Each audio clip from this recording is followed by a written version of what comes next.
Okay, so listen. This is one of those nights that starts all cozy and ends up not. I promise I won't sugarcoat it. If you're the kind of person who sleeps with the light on, you might want to consider doing that now. This happened to a friend, call her Maya, and she still gets chills talking about it. She was 22, home alone at Christmas for the first time in years. Her parents had gone to visit relatives. Her brother was stuck with a late flight. She missed them, obviously, but there's something weird about being the only life in a house that usually holds three. It was Christmas Eve. Maya decorated the tree, tiny lights, her grandmother's glass baubles that chimed when the heater clicked on. She cooked something simple, played an old Christmas album, and lit a single candle because, why not? This is silly, she laughed, but it smells like home. She called her dad. He said, "Have fun, be careful on the roads." She texted her brother. He replied with a photo of the airport coffee and a bad joke. The house felt normal, warm, almost loud with small things. The hum of the fridge, the ticking of the old grandfather clock in the hall. But then the wind outside began to sound like it knew everyone's secrets. A storm was rolling in. She said to herself, "Okay, movie, blanket, hot chocolate." She sat down, watched a silly Christmas movie, the kind where everything ends perfectly, and sometime during the laughter, she drifted off to sleep on the couch. Maya woke up to silence.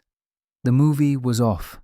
The lights were still on, but dim, like someone had quietly turned the world's brightness down. For a moment she thought it was a power flicker from the storm.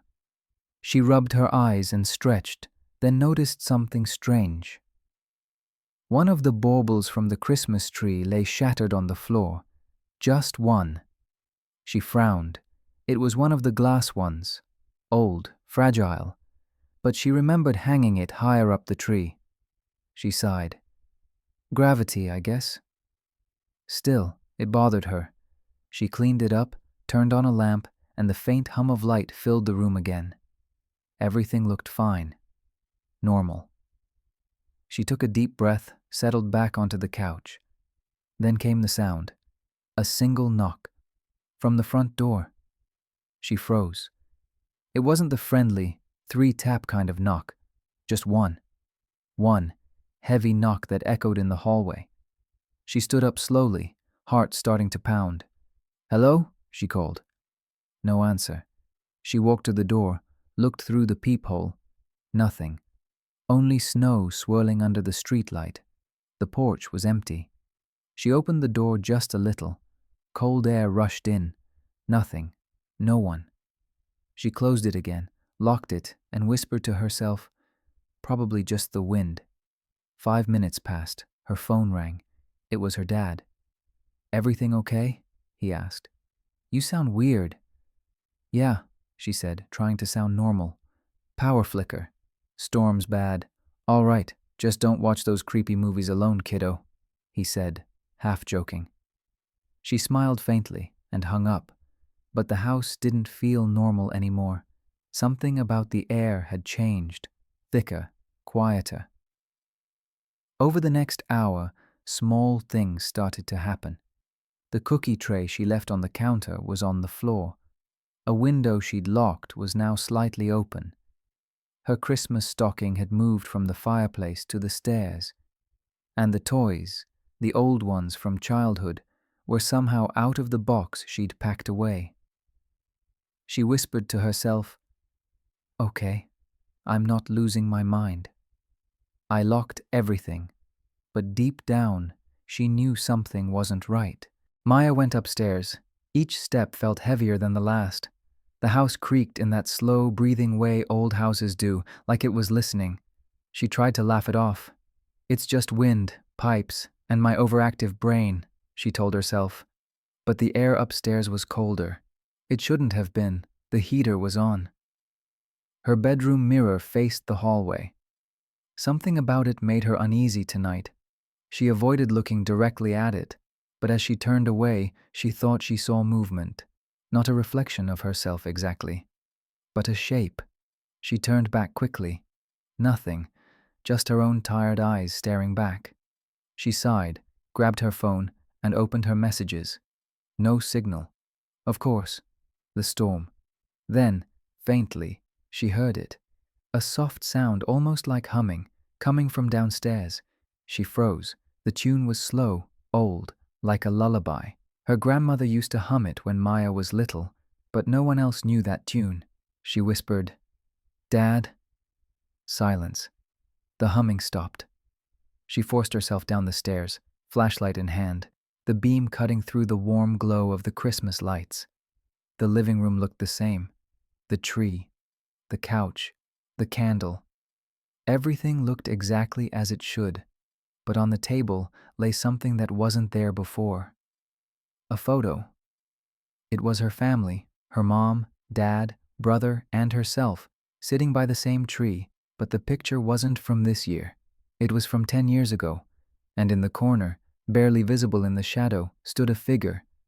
Someone tall, someone she didn't remember being there. The humming started again, behind her this time. She spun around. The room was empty. Her heart raced. She backed away slowly toward the stairs, whispering, "This isn't happening. This isn't happening." But as she reached the first step, she heard her own voice, whispering from the kitchen. Maya. Her name echoed softly through the kitchen. Maya. It wasn't loud. It wasn't threatening. It sounded exactly like her own voice. She froze. Every part of her wanted to run, but curiosity pulled her forward. She stepped into the kitchen, her flashlight trembling slightly in her hand. No one there. Only the candle on the table flickering wildly, like it was afraid too. Then she saw it. The basement door. It was open. Just an inch. But she knew she'd left it shut. Always did. Her chest tightened. The stairs down were black. No light at all. And from that darkness came the faintest whisper. Maya.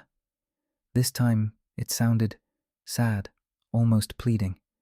She whispered back, "Who's there?" No reply. Only that low hum again, the same lullaby. Her hand shook as she reached for the door. It creaked open wider. The air that rose from the basement was icy, thick with the smell of dust and old wood. She took one step down, then another. The floor groaned. Halfway down, her phone buzzed in her pocket. She jumped so hard she nearly fell. It was a message from her brother. "Hey, you still up? Plane delayed again. Might not make it tonight." She exhaled shakily, trying to feel normal again. Then, right as she read it, another message appeared. From her own number. It said, "Don't go downstairs." Her hands went cold. She looked around. Nothing moved, but she felt the air change. Heavier. Closer. She turned toward the door to go back up, and saw it. A figure standing at the top of the stairs. Her own silhouette. It didn't move, didn't breathe. Just stood there, perfectly still, like a reflection that had stepped out of the mirror. Maya's flashlight flickered and died. Darkness swallowed the stairs. When the light came back, the figure was gone.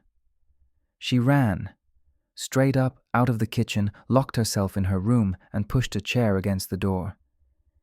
Her heart wouldn't slow down. She sat on the floor shaking, whispering, "It's just a dream." Just a dream. But then, from somewhere deep in the house, came the sound of something dragging across the floor, slow, heavy, and with it, that same soft humming. Maya stayed frozen against the door. The dragging sound moved closer, slowly at first, then stopping. The humming faded. The house went completely silent again. She waited. Minutes passed, though they felt like hours. Finally, she gathered enough courage to whisper, "Go away." Nothing. When she opened her eyes, dawn light was pushing through the curtains. Christmas morning.